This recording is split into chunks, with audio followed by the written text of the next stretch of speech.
여러분 안녕하세요. 자, 리뷰 손입니다. 지금 새벽이네요. 갑자기 또 잠이 새벽에 깨서 좀 영화 얘기를 좀 해볼까 합니다. 자, 여러분 저희 채널은 막 전문적이고 막 그런 대본을 짜서 이렇게 치밀하게 세련되게 찍기보다는 그냥 친구에게 이야기하듯이 그냥 편안한 마음으로 제 개인적인 그 영화에 대한 느낌들을 여러분들과 좀 나누고자 하는 것이 제 채널의 성격이에요. 그래서 좀 세련미가 좀 많이 떨어지더라도 좀 가끔 말을 좀 더듬더라도 그걸 일일이 다 편집 안 할 거거든요. 그런 거 좀 너그럽게 좀 양해를 좀 부탁드릴게요, 여러분. 자, 구독과 좋아요 좀 부탁드리고요. 자, 오늘 주제로 바로 넘어가 보도록 하겠습니다. 오늘의 주제는 그겁니다. 라스 폰 트리에 감독과 로만 폴란스키 감독은 더 이상 거장의 타이틀을 붙여서는 안 된다. 다른 말로 또 결론을 말씀드리면 관성적인 거장에 대한 평가 문제 있다. 이렇게 좀 주제를 잡아봤습니다. 제가 얼마 전에 라스 폰 트리에 감독의 그 신작인 살인마 잭의 집을 보면서 여러 가지로 좀 우려가 됐습니다. 이 두 감독에 대해서 국제 영화계가 칸 영화제든 뭐 이런 국제 영화계, 영화 관계자들이 이들을 대하는 태도를 보면서 대중과는 따로 노는 이런 태도를 보면서 이미 이 두 사람들에 대한 그 두 사람의 그 평가가 권력화됐구나. 그걸 느꼈어요. 많은 대중들은 이들의 성범죄라든지 나치 옹호 발언이라든지 이들의 영화에서 더 이상 그 영화로서의 그 주제의식으로서의 기술적으로는 모르겠지만 영화 주제의식으로서의 거장평가는 얼토당토 않다라는 평가들이 많이 있음에도 불구하고 그들을 거장 대접을 지금도 하고 하는 것들을 보면 제 생각에는 이미 그분들을 알고 있는 지인들 또 영화 관계자들을 통해서 오랜 시간을 그런 관성에 따라 거장의 평가를 받아오다 보니 어느 순간 권력화가 된 것이죠. 권력화. 굉장히 위험한 겁니다. 이 거장 평가의 이 시스템이 사이비 종교나 우리 사회가 갖고 있는 어떤 그 변하기 힘든 그런 부조리 이런 것이 만들어지는 그 시스템과 너무도 닮아있기 때문에 그래요. 제가 우려하는 것은 관성적인 평가가 이어지는 겁니다. 그것이 진리인 줄 알게 되는 것이죠. 실제 진리와는 동떨어져 있음에도 불구하고 그런 관성이 그 진리를 깨닫는 것을 방해하는 것이죠. 오랜 시간 동안. 라스 폰 트리에 감독이라든지 로만 폴란스키 감독을 우리가 거장이라고 평가하지 말아야 된다고 제가 주장하는 이유는 이분들을 제가 처음부터 싫어했던 게 아니에요. 이분들 영화를 또 좋아했었고 나름의 또 평가를 많이 했었죠. 근데 그 사람들의 옛날 영화가 훌륭하고 멋있었다고 해서 그 사람들이 앞으로 어떤 식의 영화를 내놓든 똑같이 역시 어떤 영화를 내놔도 거장이다. 그건 아니잖아요. 이 사람들이 내놓는 영화가 그들의 평가와는 반하는 영화들이 나온다면 또 그 영화 나름대로 평가를 하는 것이고 그런 것들이 이어지다 보면 감독에 대한 평가도 달라지는 거. 그게 당연한 거 아닌가요? 라스 폰 트리에 감독, 특히나 이 라스 폰 트리에 감독 같은 경우는 이 살인마 재계집을 제가 보면서 안티크라이스트 때도 그랬지만 이 사람의 가치관이 붕괴되고 있구나라는 것을 제가 느꼈어요. 이 살인마 재계집도 그렇고 안티크라이스트도 그렇고 굉장히 개인적인 영화입니다. 그 개인적이라는 말은 그 감독의 가치관과 그 감독의 그 주제의식이 굉장히 강하게 담겨 있다는 거죠. 오롯이 담겨 있다는 거죠. 근데 거기에 담겨 있는 주제의식이나 그런 것들이 굉장히 우려스럽습니다. 실제로 살인마 재계집을 예로 들어볼까요, 여러분? 안 보신 분들은 나중에 한번 보세요. 훌륭한 영화라서가 아니라 영화의 다양성적인 측면으로 보시면 어떨까 싶어요. 굉장히 불편한 영화죠. 로만 폴란스키 감독 영화에 비해서 이 라스 폰 트리에 감독 영화는 굉장히 불편함을 느끼죠, 관객들이. 그게 또 특징으로 화제성이 되기도 하고, 뭐 영화 중간 상영 중에 뭐 몇 명이 나갔네, 뭐 그런 얘기를 할 정도로 불편한 영화입니다.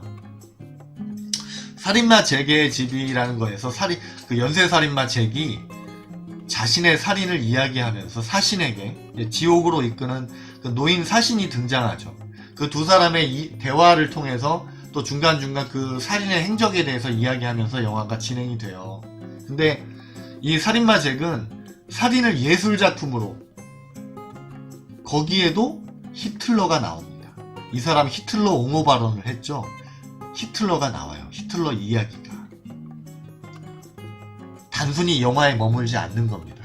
이 사람이 갖고 있는 가치관의 붕괴를 이 버지라는 사신과 살인마 잭이라는 인물이 충돌하듯이 인류 보편적인 가치와 인류 보편적인 그 이를 상징하는 버지라는 인물과 이것이 무너진 가치관이 변질된 살인마 잭이라는 인물이 충돌하는 이 모습이 이 사람의 심리가, 개인적인 영화라고 제가 말씀드렸죠. 이 사람의 심리가 고스란히 담겨있는 거예요. 그래서 나치 옹호 발언도 나오는 거예요. 히틀러가 누굽니까, 여러분? 희대의 살인마, 학살자. 그 사람이 그럼 어렸을 때부터 유대인들을 죽여야 되겠다 이런 생각을 했을까요? 인류는 계층이 있고 계급이 있고 열성 유전자가 존재한다, 뭐 이런 생각을 하면서 살았던 사람일까요? 아니죠. 이 사람이 성장하는 과정 속에서 기존에 있던 민족주의, 인종주의, 우생학 이런 것들이 변질이 된 것이죠.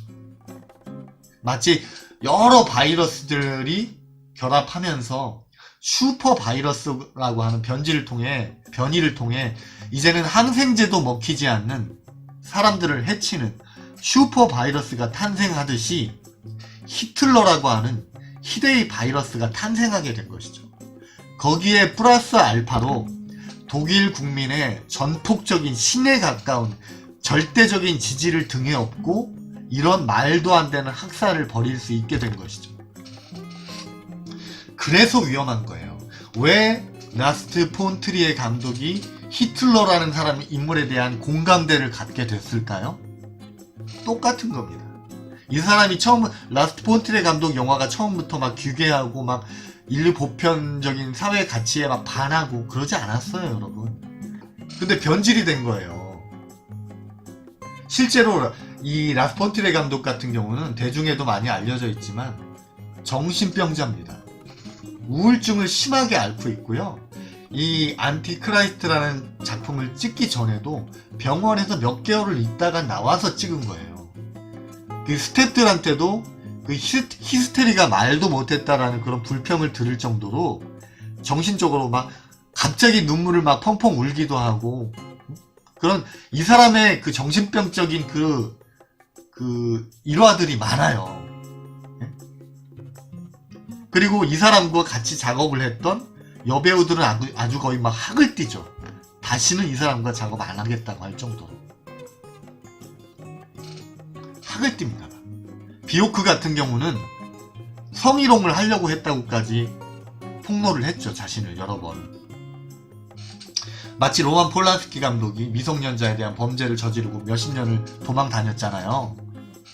똑같은 성향을 보이는 겁니다. 그럼 이 사람들이 반성을 하고 그랬느냐? 그게 아니죠. 합리화를 하죠. 영화 속에 성에 대한, 성차별에 대한 왜곡된, 그 인류에 대한 왜곡된 이런 가치관들이 그대로 살인마 잭의 대사를 통해서 또는 다른 영화의 대사나 그 장면들을 통해서 그대로 드러나 있어요. 기괴하게. 궤변을 늘어놓는 이 살인마 잭으로 영화 속에 머물지만 그게 아니라 실제로 이 감독은 궤변을 늘어놓고 있는 거예요. 히틀러에 대한 것도 궤변을 늘어놓고 있죠. 그대로 그 가치관이 영화 속에 투영이 되고 있는 겁니다.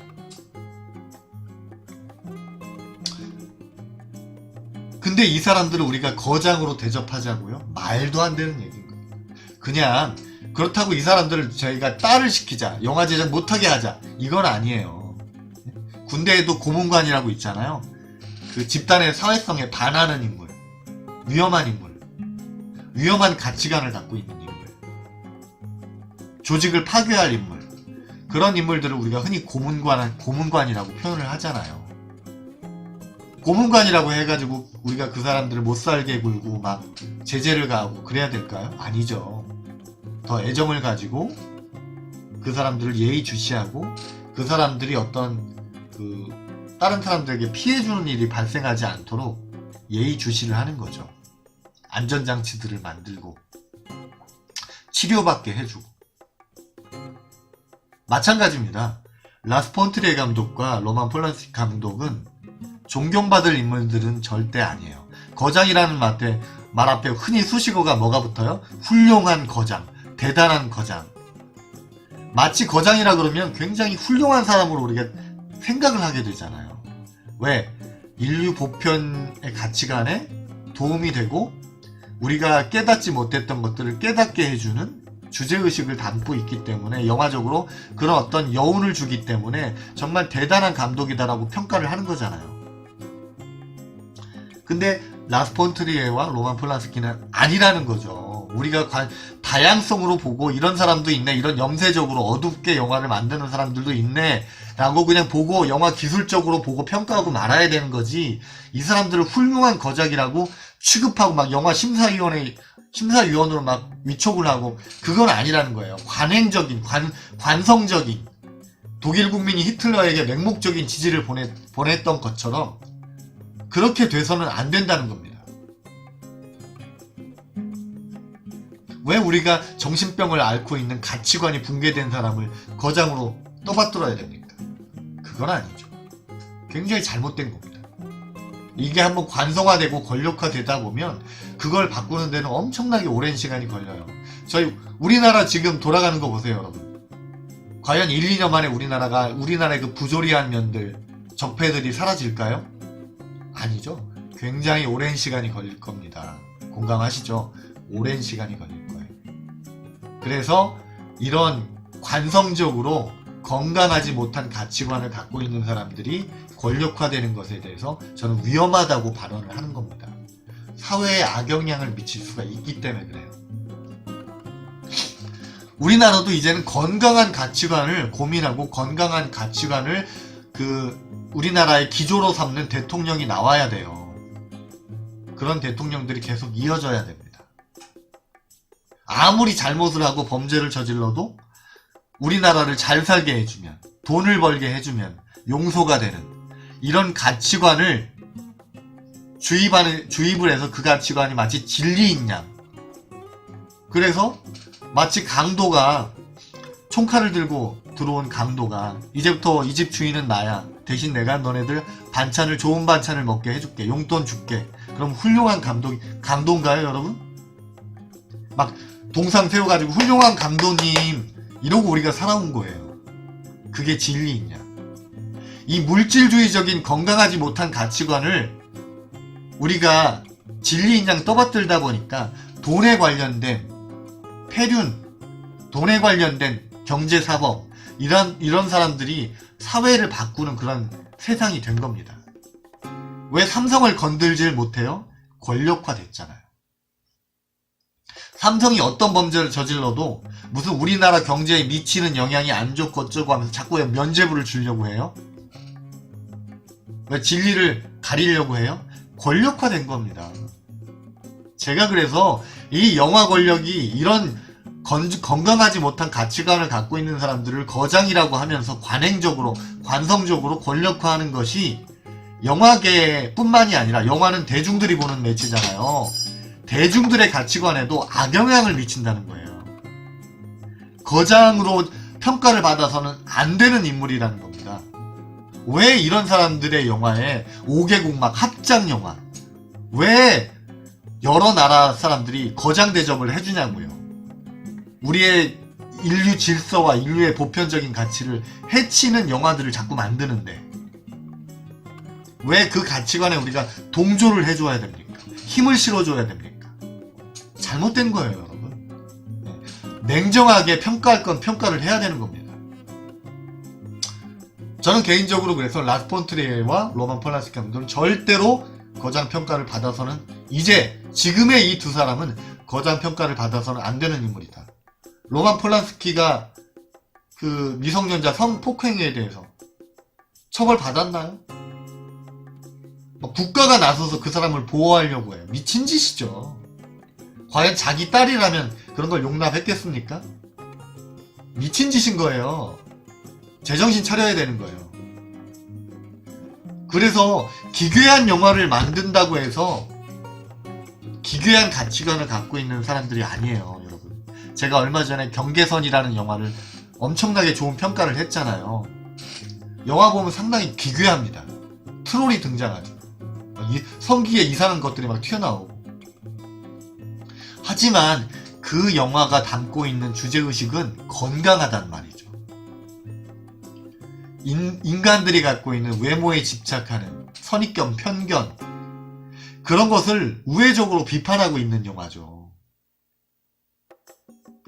건강한 가치관을 담고 있기 때문에 그 사람 영화는 더 빛이 나는 겁니다. 평가받아야 되고 주목받아야 될 시선상을 받아 마땅한 거예요.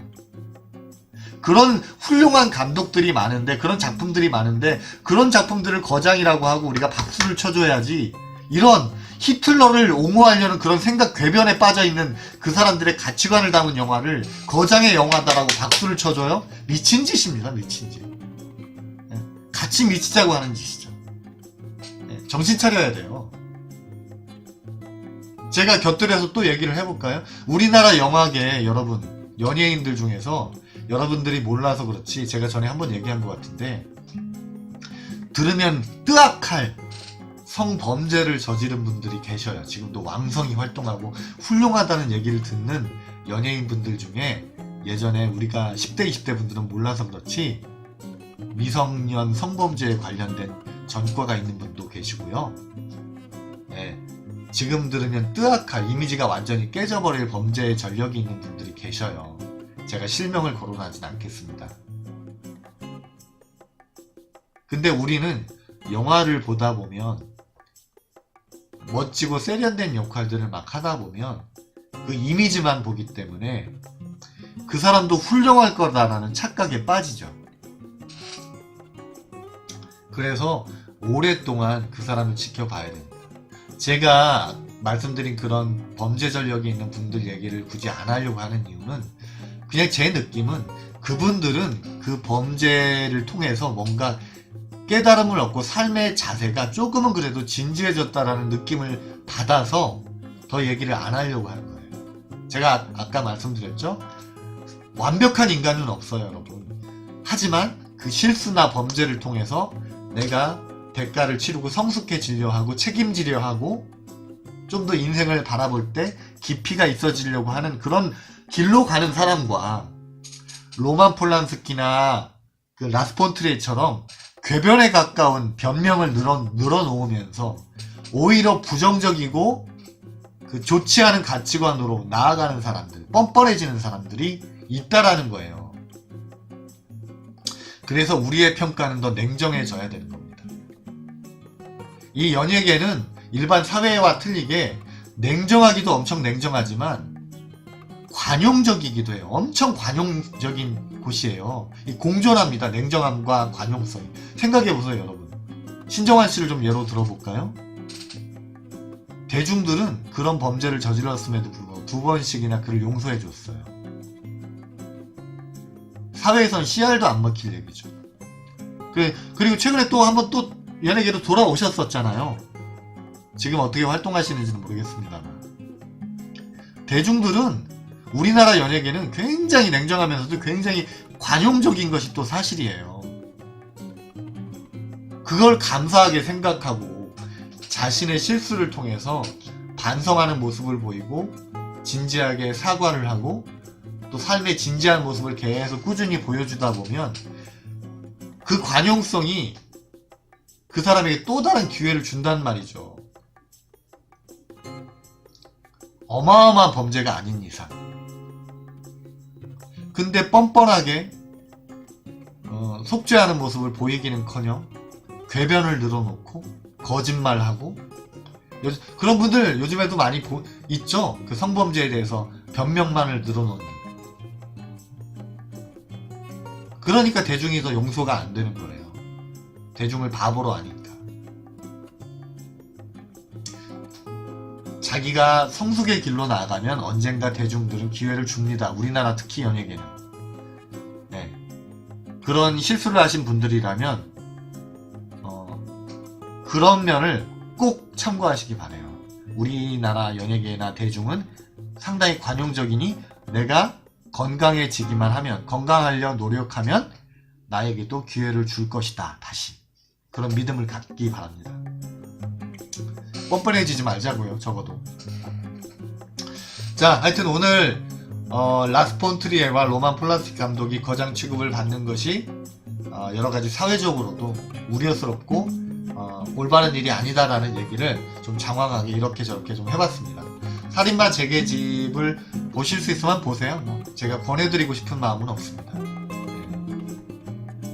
자, 오늘 리뷰는 여기까지고요. 여러분 좀 더 우리가 건강해지는 그런 고민을 하면서 또 그런 영화들을 제가 또 소개해드리려고 노력을 하면서 또 영화 채널을 운영하도록 하겠습니다. 여러분 오늘도 감사했습니다. 다음에 또 만나요. 여러분 안녕.